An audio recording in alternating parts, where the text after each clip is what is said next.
तुम्ही आणि एक सोलापूरला कलेक्टर असताना सोलापूरला पाणी उजनीच्या धरणाचं पाणी सोलापूरला आलंच पाहिजे असं पॉलिटिकल खूप प्रेशर होतं. तुम्ही दडपण कसं हँडल करता थोडं वैयक्तिक मला थोडंसं. ऑब्जेक्टिव्ह काय? ऑब्जेक्टिव्ह आहे की सोलापूरला पाणी द्यायचा, हा ऑब्जेक्टिव्ह होता.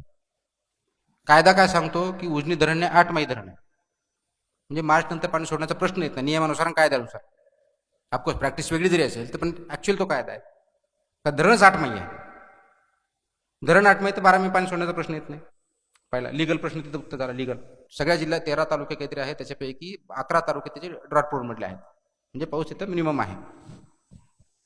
ऍट द सेम टाइम इंडियामधला सर्वात जास्त शुगर केन फॅक्टरी असलेला सुद्धा जिल्हा आहे. हे कॉन्ट्राडिक्शन नाही आहे का? This is what I started working from day one.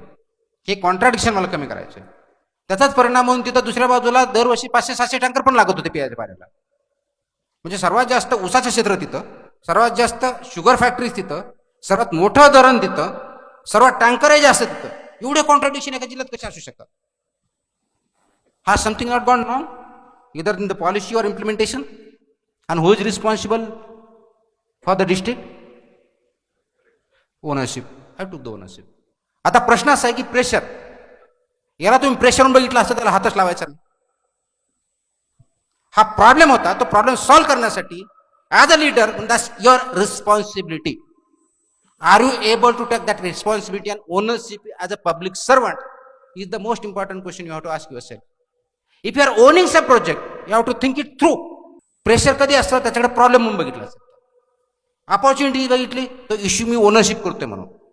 म्हणून पहिल्या दिवशी तुम्हाला जे सांगितलं होतं की तुम्ही ज्यावेळी एलडीओ जाता, तुमचे 20 गावामध्ये शेतकरी, शेतकऱ्याचे पशुपालक ही तुम्ही ओनरशिप घेतली, मग ते उद्योजक कसं करायचं सोपं जाईल.